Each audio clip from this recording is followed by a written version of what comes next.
theater, arts, studio production, freedom. A look into life in prison and beyond. I'm Robert, a student, one of the cast members and a student here at PCC with the CORE program. Don't know what CORE is? That's okay. It's a community overcoming recidivism through education. And we're gonna have a talk back with them later this evening. A few important reminders about tonight. In order to have gotten a ticket, you should be fully vaccinated. If that's not the case, please leave now. We won't judge. Please keep your mask on at all times during the show, which means over your nose and over your mouth. I'm sure you all have a key nose like mine, but we don't want to see it. We want to keep our community safe and want to keep offering live shows. Speaking of live shows, this is the first live show that this department has had in almost 2 years.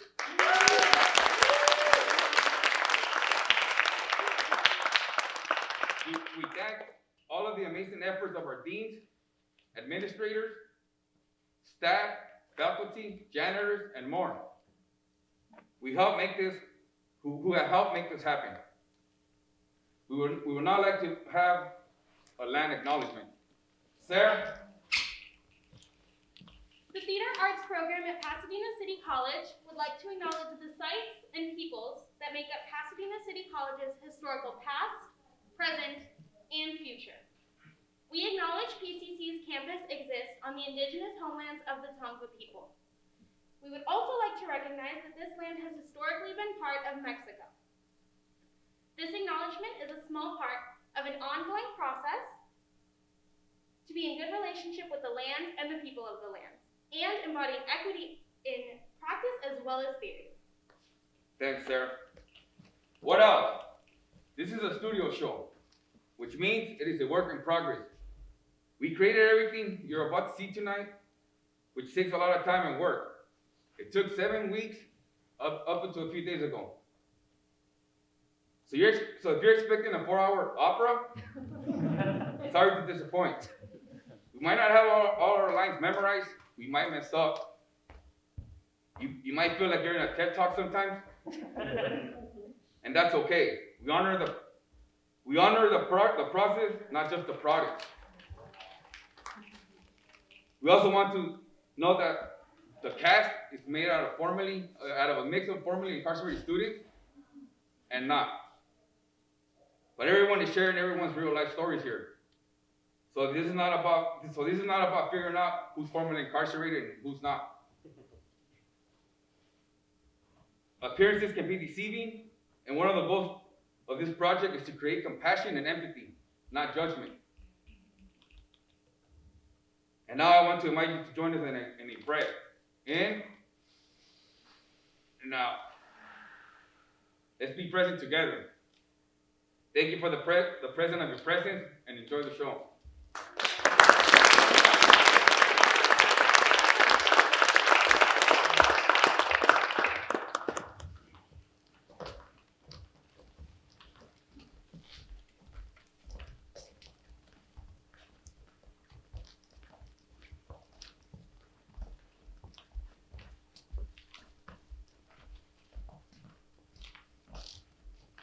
When people think of prison, they think of violence Bad boy.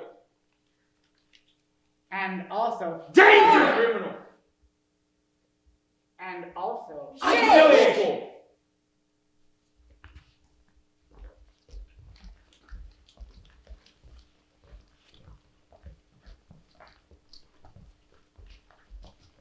When people think of prisoners, they think about drug use Change. and sex offenses Blood. and prostitution.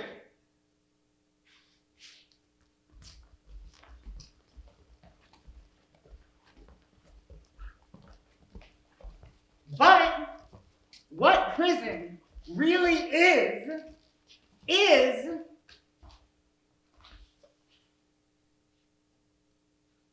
What prison really is everyday human interaction. Playing a part that might challenge your own values. It might make you think you never thought you could do. Leaders and followers. Separation. By race. By gender. By lifers and non-lifers. By gangs.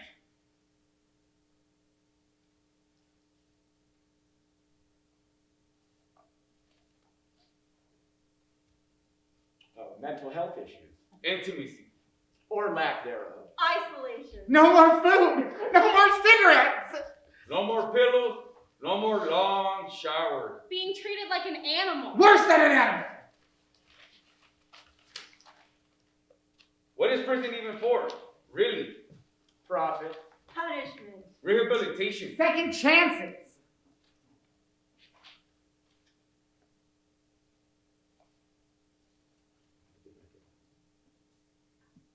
Prison is depressing. Prison is funny. Funny? Yes, funny. Prison is Prison is.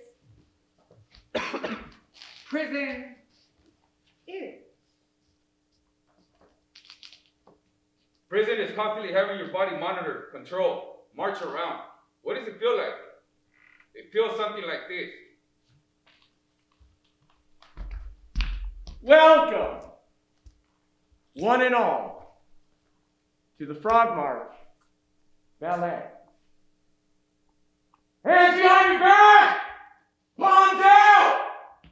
Bend over! Move! Faster!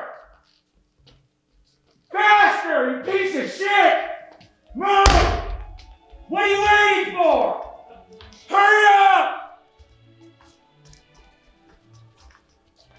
Faster! Move! Stop! Turn around! Inmate G, 39728. Show me! Respect. Prisoner P, 84196.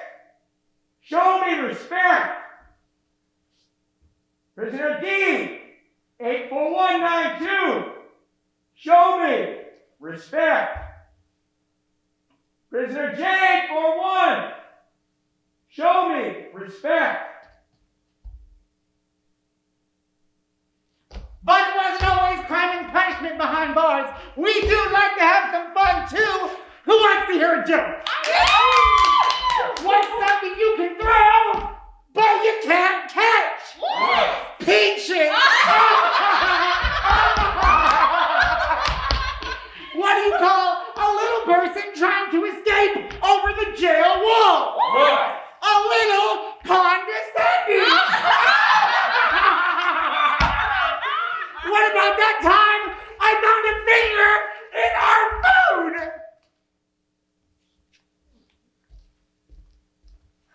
So let's talk about prison food. Yeah, I know what you're all thinking. Yuck, having to eat the same thing every day must get pretty boring. Yeah, no. It's way worse than that. So when you first get to prison and you have to do the whole process, you get, and this is real, 2 slices of bread, bologna, a packet of Lucky Brand peanut butter, and lukewarm milk. Have you ever tried to drink lukewarm milk? The meals in prison are even worse than lukewarm milk. And keep in mind, you're pretty much eating the same old thing every single day. Breakfast is served at 6 a.m. Yeah, at 6 a.m., you get greeted to a hard-boiled egg, toast, lukewarm milk again, and if you're lucky, maybe you'll get some fruit. The kind they wouldn't even sell on discount at your local supermarket. Lunch is served 8 hours later at 2 p.m. And this is pretty much the only food you'll be getting in that time. So at 2, you have your lunch. And at 6 p.m., it's dinner time. Here are some of the amazing meals you're gonna be getting. This is what some people call them. Pencils and erasers, brain matter, number 1, 2, and 3, teriyaki, or you get a chicken sandwich or a hot dog. But none of the meat is real. They wouldn't want any inmates actually eating well and getting bigger than the guards now, right? There are specialized and modified diets available, only if you have a religious exemption or a diagnosis. If not, you have no choice. Trading for food in prison is very, very common, and so are fights about food. People also will ask others if they have anything, even a single slice of bread, just because they're so in need of a snack. No one should have to eat like this. So now let's talk about commissary. You're probably thinking, oh, well, commissary's great. They get fun snacks and this and that, right? Wrong. You only get commissary if you have money in your account. And these people work every day, full-time doing work for the prison, and they barely get paid any cents. Commissary is also priced at a ridiculous markup at almost double the price. So, if they're quote-unquote lucky and have any money in their account, they get the incredible selection of maybe some chips, top ramen, or cookies. But when you think about how these people are only getting their 3 meals a day of inadequate, hard-to-swallow food, chips and cookies are not even close to enough to make up for it. Those who've been incarcerated are some of the most creative people, and so they'll make cake out of cookies, jelly, and any other kind of sweets they can find. Does anybody want some spread? Did I hear somebody say spread?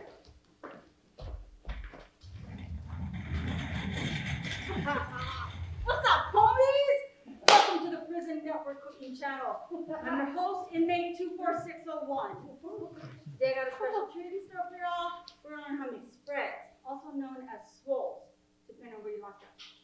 They're quick and easy to make. No matter if you're feeding yourself, or you gotta feed your roommate, that's neat to avoid getting sick.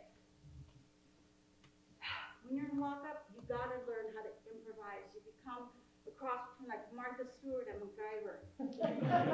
Because like for real, as my home skillet Sarah just told you, the alternatives suck. Alright, anybody can make this. You can make this at home. No skills required. Here's what the ingredients are. 2 cups of noodles, 1 can of chili.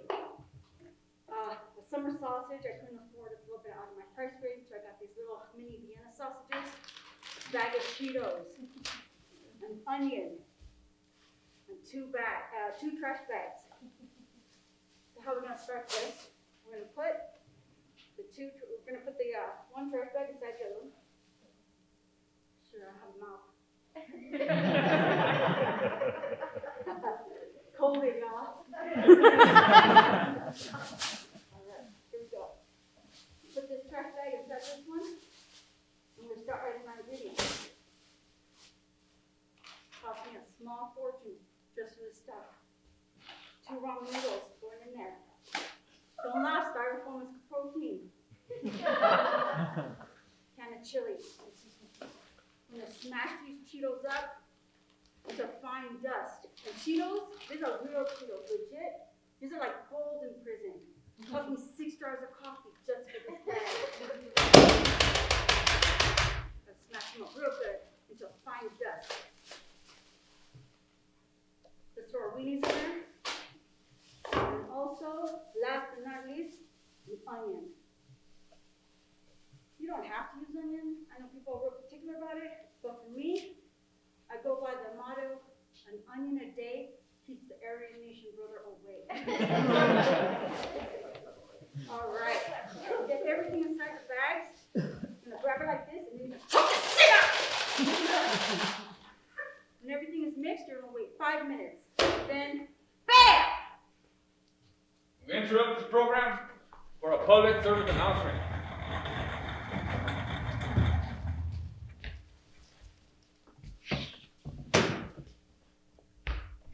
Oh, hey, Colin. How you doing? Good. I wanted to talk to you about Vanessa. Oh, what's up? Have you noticed her earrings and that accent she talks with? I think she might be an ex-con Oh, wow. or a gang member. You might be right. We need to ask her about this. I think that's a good idea. Yeah. Yo, what's up, Dad? Hey, Hey, Sarah. What's up? ask you, I've been dying to know, have you been in prison? What the fuck is that for? Oh, I mean, we kind of had a feeling about it. I mean, your tattoos. Oh, for real, y'all? All right. I don't normally, put this out for everybody to know, but yeah, I did some time. A couple years ago, I got involved with, my homies in the hood. They were up to stupid shit, robbing in Toys R Us at Christmas, Oh, right. But I'm straight now. I'm here at PCC. I'm in the core program. Yeah, I'm trying to do something with my life, and I want to get my education. Oh, yay. But you guys are cool, right? I can trust you. You're Oh, not gonna. Yeah, How we can I don't tell tell you anybody. All right. Thanks, guys. Of course. You all see that? Don't do that. I'm Professor F, just grading some papers. F. Double F. F minus. Oh, Hi, Professor. Hi. I wanted to talk to you about Vanessa, my scene partner. Oh, okay, was there something wrong? Yeah, I really don't feel comfortable with her. I think she's an ex-con, and I don't feel safe sitting next to her or running my lines with her. Oh, wow. I completely understand. Don't worry, I'm going to take care of this first thing tomorrow, okay? Thank you. You're welcome. Don't do that. I better write an email to Vanessa. Hello, Vanessa. Please come talk to me immediately. Professor F. Yo, Chino, I gotta go. My friends want to talk to me. I'll catch you later. Oh, hey, Professor X, I got your message. You want to talk to me? Yeah, hi, Vanessa. I really had a quick question for you, actually. Are you an ex-con? Don't do that. The next day at school.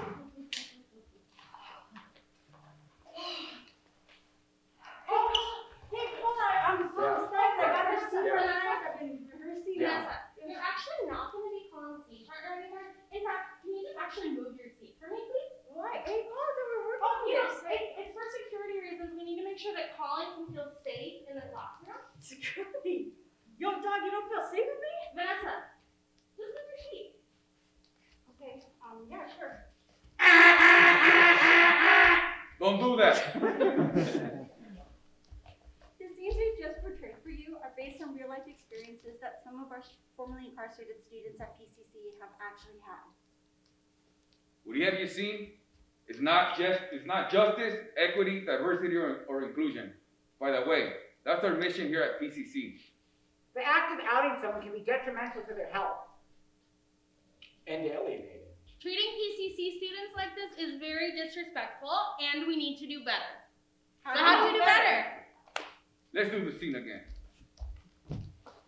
Sarah, how you doing? Hey, Colin, how are you? Great. I'm really having a good time with Vanessa. Oh, really? Yeah, she is fantastic. Oh, that's so great.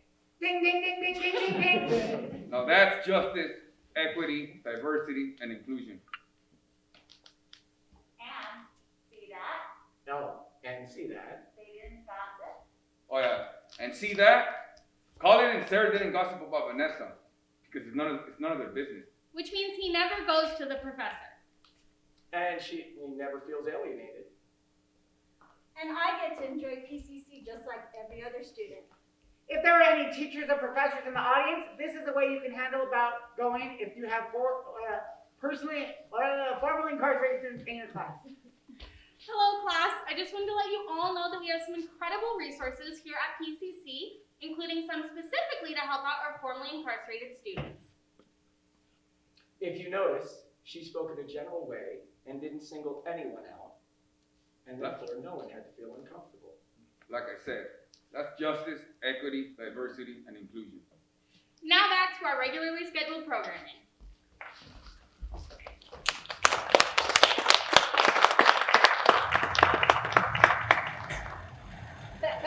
And we're back. Thanks for sticking around, y'all. All right, bam, here we go. Our finished spread. Look at that.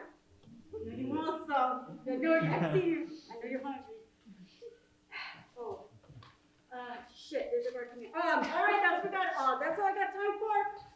Tune in next week when I'll be mystery meatloaf out of like corn chips and Pop Rocks. That's if I'm not in solitary confinement, y'all. See, Frosty, I'm out. Yo, Holmes! Chow time! You hungry or what? Hey, bro, you going to chow? Charlie, I'm not gonna eat the watered down food anymore. What's the matter? You not hungry? We're gonna kick off a hunger strike. Dad, I'm going to chow. I'm not fucking up my program for that. What fucking program? Look around, Holmes. lockdown 24/7? Man, I'm going to chow. I wanna go unless you wanna get hurt. Get hurt. We'll see who's gonna get hurt. Come on, Woody. Have some fucking dignity and respect.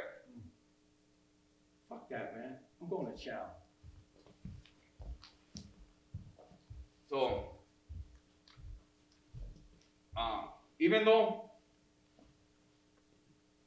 we got everything we had coming, we got everything except dignity and respect. Did you all know that the first prison that opened up in California was in July 1852? 161 years later, the 2013 California Prisoners' Hunger Strike kicked off July 8, 2013, and it ended September 5th, 2013. It lasted 59 days. Even though prisoners like Woody opposed the hunger strike, 29,000 inmates participated. That was the first time that all races, all sects came together to protest solitary confinement and the inhumane conditions within the prison system. Now, what is solitary confinement? Solitary confinement is a practice where you detain prisoners anywhere between 22 and 24 hours a day. And they're housed in a windowless prison concrete cell, which generally contains a bed, a shower, a toilet, a slot large enough for a food tray. And in 2013, there was 10,000 inmates housed in solitary confinement. 1,557 of those inmates had been in solitary confinement for at least 10 years. Now think about it, 10 years. So you come through PCC, community college, give or take 2 years, right? You transfer to a UC, anywhere between 2 to 4 years. You get a master's, another 2 years. A doctor's, a PhD, that's another 2 years. So some of you professors that have a PhD, or any students that you're at PCC getting your associates, or if you have a master's, or if you have a bachelor's, you know, like the time that it took? It seemed like it took forever, right? A PhD, give or take, takes like 10 years. Some of these inmates were in solitary confinement for the past 10 fucking years. So whenever I think about the homies in solitary confinement, all I have to do is remember these words. Together we stand, divided we fall.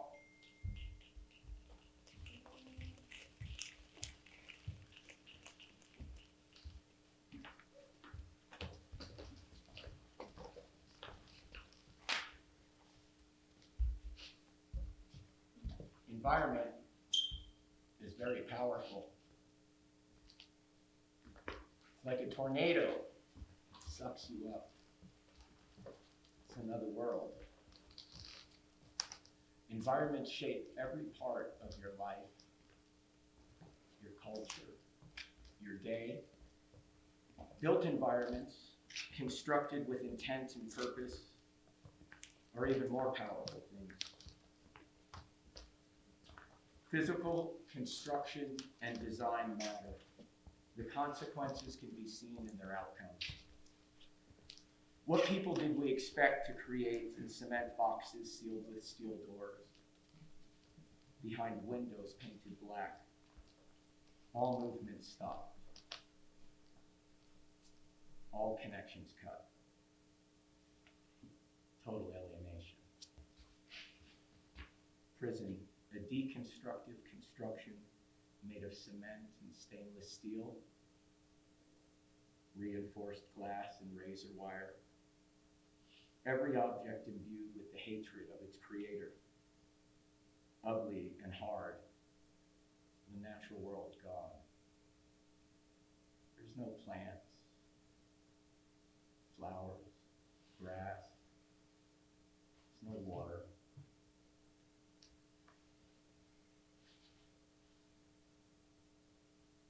Prison environments create the behaviors they use to justify their inhumanity.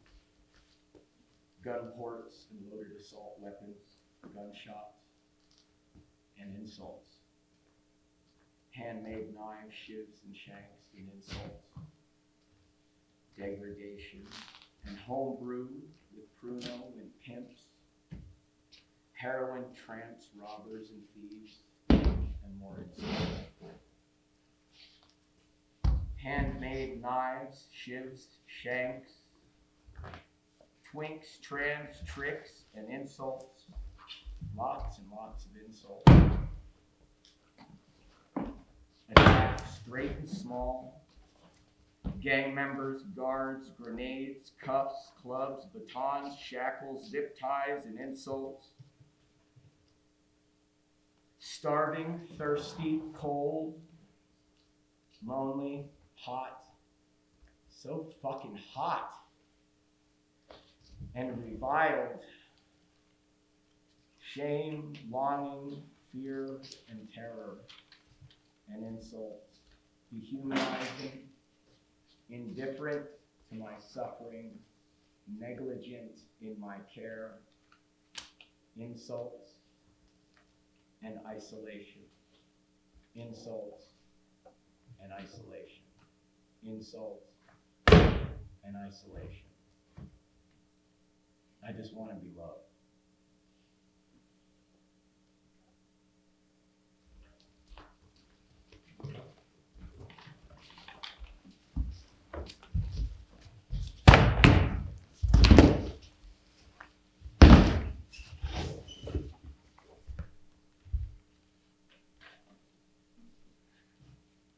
You hear that? That's the sound of silence. In prison, there are two volumes. Incredibly silent and really freaking loud. Meow, meow. Listo. meow. Una, dos, tres. Una, dos, tres. Dos.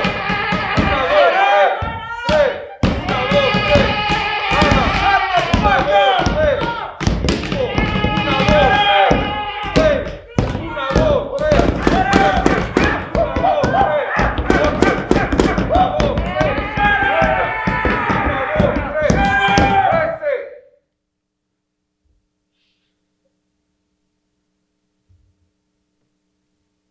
When I was in prison, I missed my daughter's voice.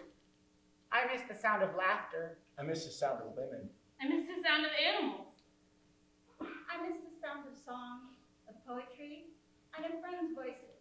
Friends like Brandon. Oh, thanks very much. That's so nice.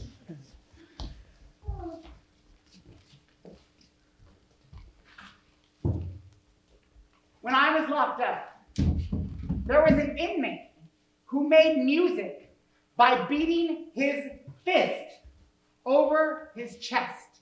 It sounded like this. Very good. Let's do that again. Yeah? Good. Everyone, raise your right hand. Join me, please. Now with your right hand, make a fist. Just like that. Very good. Twice, fast, over your heart, like a heartbeat. Okay, ready? 1, 2, 3. Good. Let's do it once more. And go. Yeah, that's it. The food that I'm eating is suddenly tasteless. I know I'm alone now. I know what it tastes like. So break me to small parts. Let go in small doses. But spare room for spare parts. There might be some good ones. Yeah, I might make $1. I'm inside your mouth now, behind your tonsils, peeking over your molars. I'm talking to her, and now I've eaten something minty, and I'm making that face that I like. I'm going in for the kill for the killer kiss, for the kiss. I need your money. It'll help me. I need your car, and I need your love. I need your money.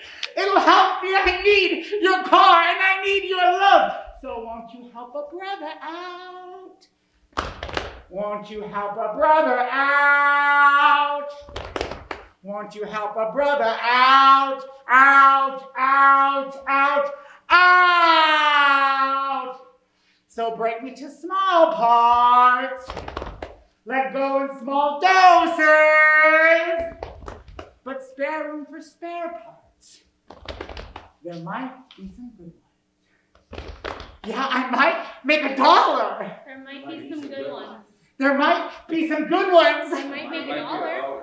I might make $1. There might be some good ones. There might be some good ones. I might make $1.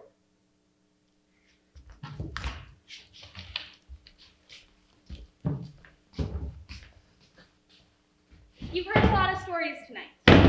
Not everyone's story in prison is the same. Those in solitary, those who are queer, those who are trans, men's prison, women's prison. Gather around. Yay! I'm going to tell you another story. A story about the sacred journey that is motherhood and pregnancy. You know, sacred and precious life. Sacred and precious motherhood. Once upon a time, in a prison near you, 5 to 10% of women are estimated to be pregnant at the time of arriving to prison or jail. Motherhood in prison is a topic that we absolutely need to talk about. 3 in 4 American women in jail have at least one child under the age of 18. 85% of these mothers have never been taken from their children before jail.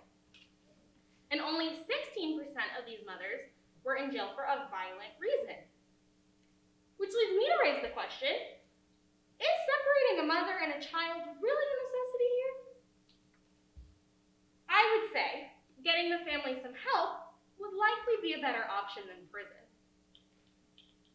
Pregnant women in prison often suffer from sleeping problems, poor diet, and a lack of appropriate prenatal care. Shackling is the mechanism of being physically restrained during birth, which is not only incredibly traumatic, but also dangerous. Shackling is all too common and only slightly prohibited by any legislation in 22 states, even though shackling is absolutely not necessary in virtually all cases. And it has been proven that women do not try to escape when not shackled during birth. So we should not be doing this to mothers. Mother baby units, also known as MBUs, are units in prison where mothers can raise their babies when their sentences are short in order to prevent separation from mother and child. These are highly common in much of the world, but rare in America, because the American criminal justice system is wrongfully not placing an emphasis on protecting families. Even though children tend to have more negative behavioral and health outcomes when separated from their mother. Opportunities for contact with children are also severely lacking in our prisons. Some prisons allow mothers to record themselves reading bedtime stories to their children. And I believe every prison should allow this. Contact is the key to eventually bringing the mother and the child back together. The end.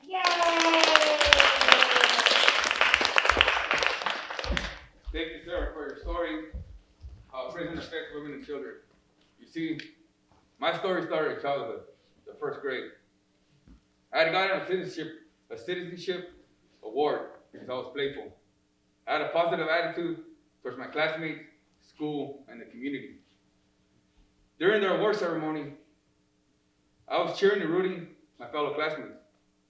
You could see their parents cheering them on as well. But when they got close to calling my name, I noticed that there was nobody out there in the audience for me. I couldn't bear the embarrassment that there was nobody there for me. So I stepped back, I slid out the side door, and I went home. I lived across the street. And I remember telling myself, I actually made a vow that I will never ever win another award ever again. I'm a first generation, non-traditional student. My parents were at work. I didn't understand the opportunity cost. In class, I started acting out. I became disruptive. You know how Jesus Christ leaves 99 sheep and goes after the lost one to bring it back to the fold? Well, that's biblical. That's not real life. My first grade teacher couldn't leave the class unattended to come talk to me to figure out why the study changed. Her solution was send Robert to the principal's office. During recess, I spent my fucking recess facing a wall while the other kids were out on the playground having fun, playing kickball, dodgeball, or tetherball. Other times, I found myself writing 100 times over and over what I had done wrong. When next door, in the next classroom, students were watching a movie, they ate cookies, and they drank a little fucking carton of milk. In the first grade, I was introduced to behavioral modification, which led me to carry a 27-year-old resentment. By this time, fuck school. As time went on, I was baptized in the hood. Juvenile hall became my catechism. The county jail, my first communion. State prison, my confirmation. In a similar fashion, as Jesus Christ took the sin of the world upon himself, I carry the burden for those students who wish not to identify. Not only am I a first-generation non-traditional student, but I'm formerly incarcerated as well. Even though I have no biological family amongst you today, I got my two mentors and some of my homies that I met here at PCC amongst you. So for me, freedom is letting go of the 27-year-old resentment that incarcerated me and trudging along an academic pathway. Now I could be free.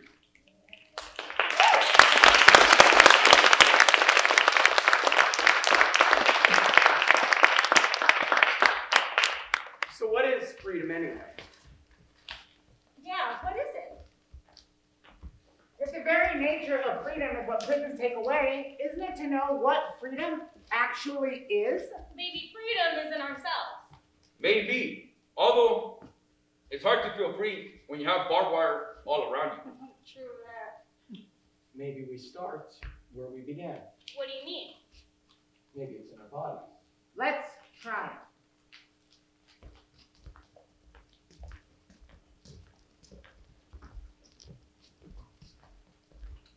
Freedom is open.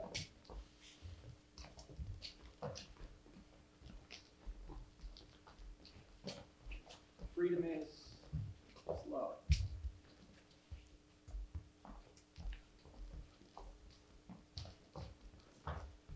Freedom is amazing.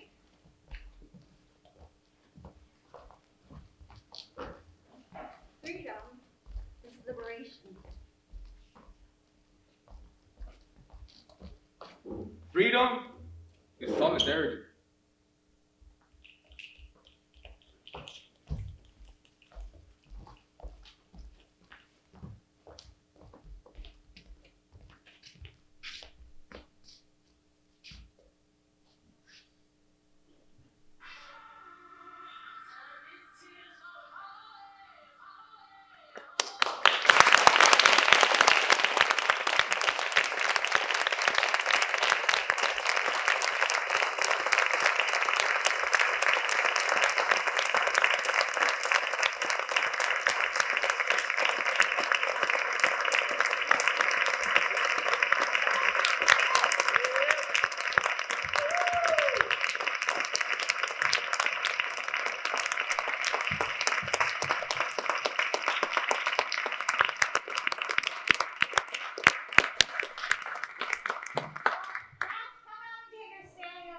Yeah, birthday boy.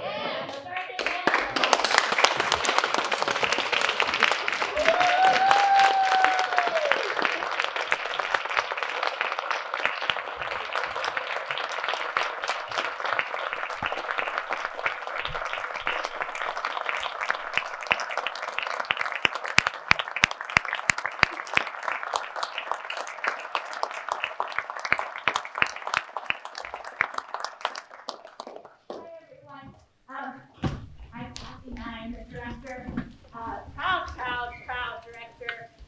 We do have a talk back this evening. We're so fortunate that the good folks of CORE are here with us, so we wanted to take a few minutes for you to learn more about the CORE program and to ask us any questions about, the process of creating the play. So if you'd like to stick around for that, it's been a quick evening. I think it's not even 8 yet. And we promise not to go on all night. So we'd love to have you stay with us. If you do need to leave, of course we understand. No judgment, as we say. So we're gonna set up some seats out here, and CORE folks, whoever wants to come up to the stage. Robert, you want to stick around?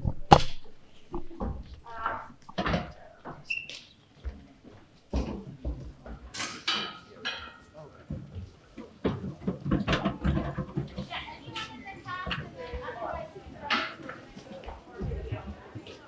Okay, but just relax.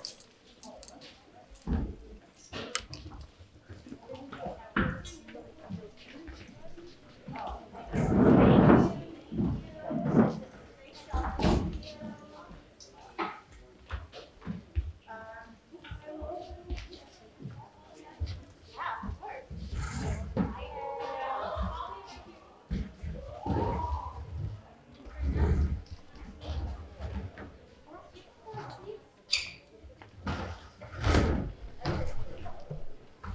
Okay, let's see who's left. I think it's only CORE out there.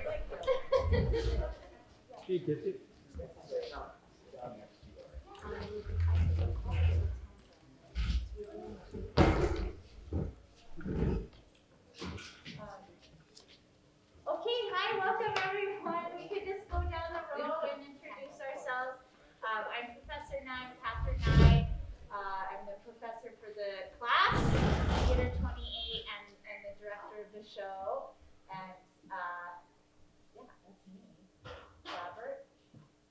I'm a student here at PCC. I'm a member of CORE and Club First. I'm Anthony Francoso. I am faculty in sociology, ethnic studies, and one of the co-leads for the CORE program. My name is Laura Hayes. I am one of the co-founders of formerly incarcerated Radical Scholars Team, the club for formerly incarcerated and system impacted students on campus, and one of the co-creators of the CORE program.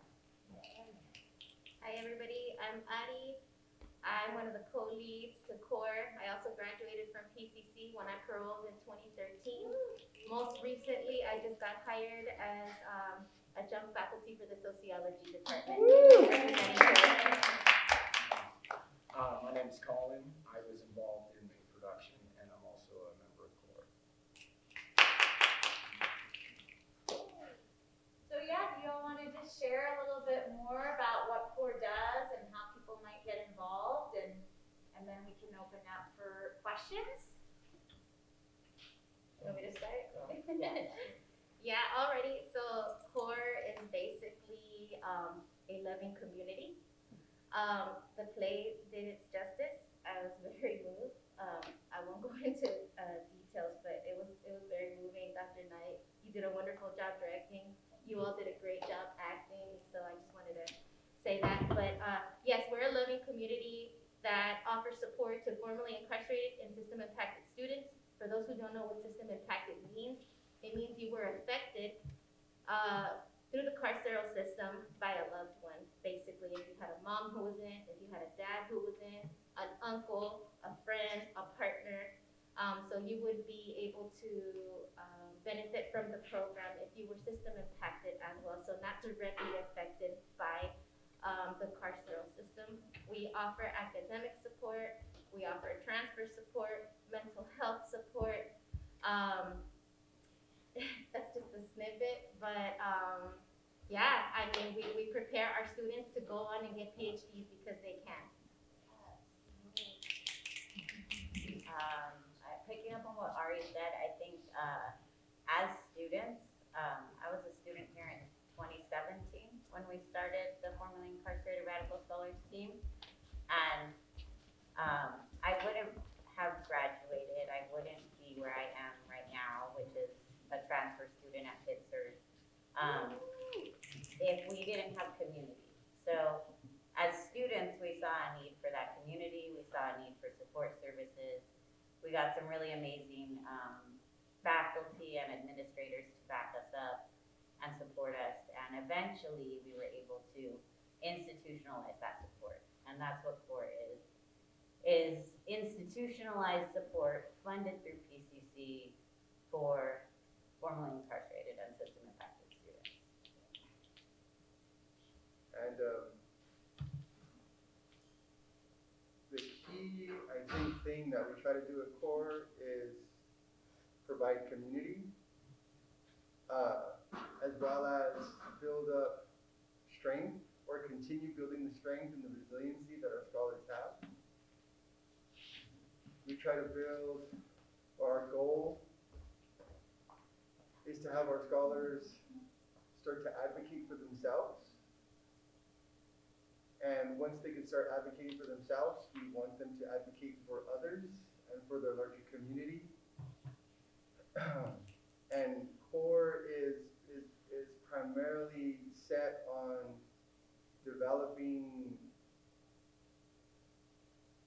process for our scholars based upon what our scholars' needs are. And it's about empowerment, right? How do we get our scholars to stand tall, to stand proud, to not feel shame, to feel empowered and feel strength, and to be able to do things like this. Tell their stories in very powerful ways. So I was just letting them know that they didn't have to hide them. Yes, Dean Reinhardt. I wanted to hear from the performers, what does it do to your experience? Was this a transformative experience in any way for you to talk publicly like this with this audience and to share these stories? You know, what effect does it have for you to be a part of something like this? I'd like to field that one. So I can tell you, my experience with the carceral system was not a passing one. It went on for a while. So when I left with a lot of shame. I mean, that's not something, I mean, Jewish family, this isn't, you know, something that one is proud of, right? So it also complicates social relationships quite considerably when you're gone for almost 2 decades. So it was complicated, shameful, you know, to be coming out and having to deal with situations where this has to be divulged, where like I'm in a corner and I really have to do it. So this experience served me very well. It was cathartic, first of all, so I appreciate you guys coming to my therapy session. I feel like it works better in a group. So, thanks. I can tell you it was definitely cathartic. Initially, when I started the process, I hadn't planned on at all divulging that because literally every single experience that resulted in me divulging the fact that I'd been incarcerated for some time ended badly. Every single one, like without fail. So I was a little reticent to do that. I can tell you after this, I've become much more comfortable, you know, sharing that at least with, you know, people that have an interest or have some empathy. I feel a little more comfortable with that.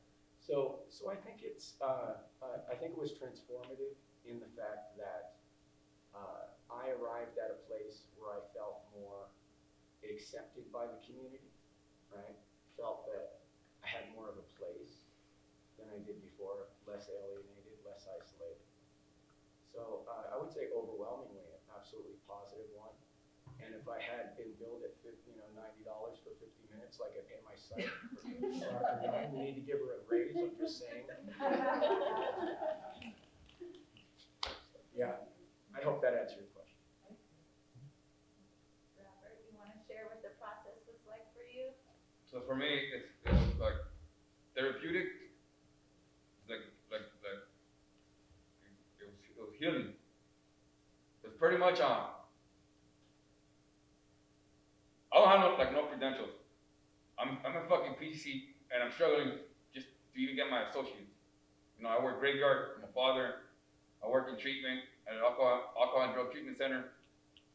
You know, so for me, it's like I rely on my soft skills. So it's pretty much like me being transparent. It's like I become like a voice. So I never had a voice.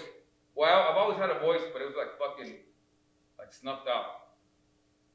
So there's a lot of students on campus that they're like afraid to like fucking identify as formerly incarcerated or just any type of trauma, right? That's why I advocate for like mental health, because you know, like being a gang member and everything, like my background, I always like looked up to like Pancho Villa, Emiliano Zapata, Che Guevara, Malcolm X, Martin Luther King. Those are all guys that they put on a fucking shirt. They're all dead, right? They're all dead. So for me, when it comes to like revolt, like a revolution, it's all within. Like what am I gonna fucking revolt against? The fear. Like when I took theater, I got like, you know what I mean? I kind of got like stage fright. So I had to revolt against my fear. And it worked out. You know, because I get tired, like I've experienced like prejudice, discrimination. And I get tired of like when they use like, oh yeah, black and brown, white folks and all this other shit. Like that gets sickening. You know, there's just a lot of famous people that have died, like in the 60s. Ain't nothing changed. Like what has really changed? Not much. So instead of me, I don't want my face to be on a shirt. So instead of me focusing on everyone else, I focus on myself. So I overcome the fear. You know, I overcame incarceration. I overcome fucking a substance use disorder, like addiction, in other words. So that's pretty much like, by me being present and engaging, you know, being a part of CORE, being in Club First, networking with like other clubs on campus, taking care of the garden, you know, like stuff like that. It's like pretty much like I'm on blast. So if I could do it, and I could come forward, it's like pretty much it's like you're not the only one. And I speak in terms of like students. So that's pretty much like my role. I want to say really quick too that they're a gift to this campus. Not only do they experience transformation, but I would hope that the community would experience transformation through their brilliance. Because it's really an honor to be able to step into the trauma that we have experienced being incarcerated. And so I just want to thank you for being vulnerable and for being so brilliant, for being so resilient, and for being such a beacon of light of what it is to be redeemed, what it is to be forgiven, and what it is to contribute to a community and be a gift. You're a gift. You're a gift, and I thank you for your vulnerability.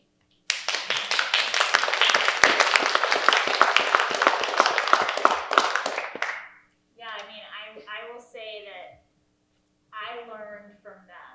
You know, like there are days as a teacher you show up and you're like, oh, I'm a student today, and every day with them, you know, we were all the teachers and we were all the students, and it was so beautiful to see them be willing to be vulnerable with each other and to trust other people to share their own stories. And, you know, Robert would come in some days and he'd be like, I'm in the worst mood. And then we would play Zip Zap Sock. And he'd be like, I'm in a good mood now. And like, I loved that Robert, and we talked about this, like, you know, sometimes we get attached to our moods and we get attached, and it's like, Robert was also so brave because he would just be like, okay, I don't have to be in a bad mood the rest of the day, and I'm gonna be here and have fun. And it was just so beautiful to watch all these students, you know, like, when the show got started tonight, I was like, oh my God, you know, they're here, they're willing to be here in a space in the middle of a pandemic, and you all too, so thank you.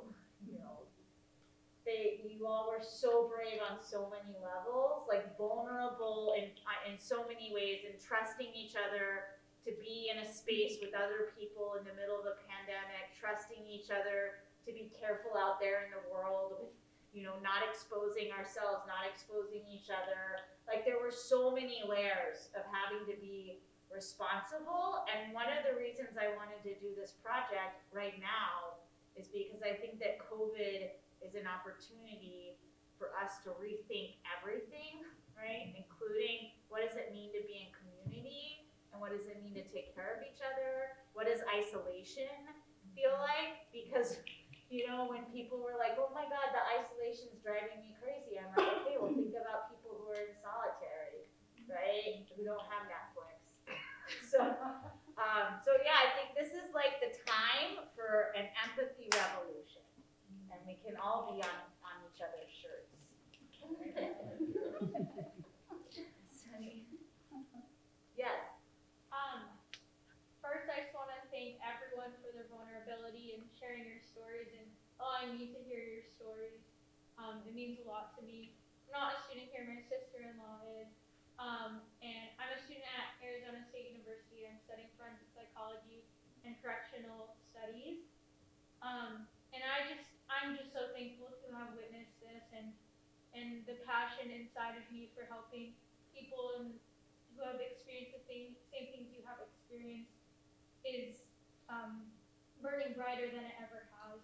So I just want to thank you all for hosting this and that I was able to be present, that I happened to be home this weekend to see this. So I'm so thankful that a program like this exists, and I hope to take it to ASU and inspire more people, because this was just amazing. So thank you.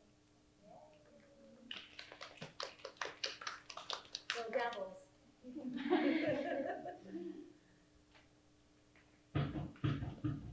else? I know everyone's tired. It was a big thing we made through our first live show, and we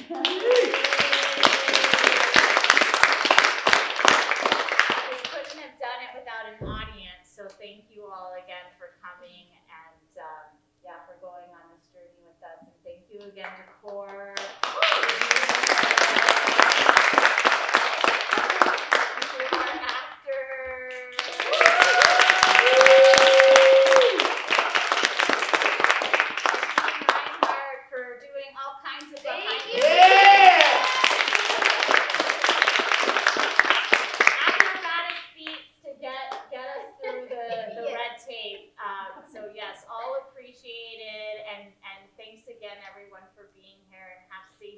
Journeys home, and good night.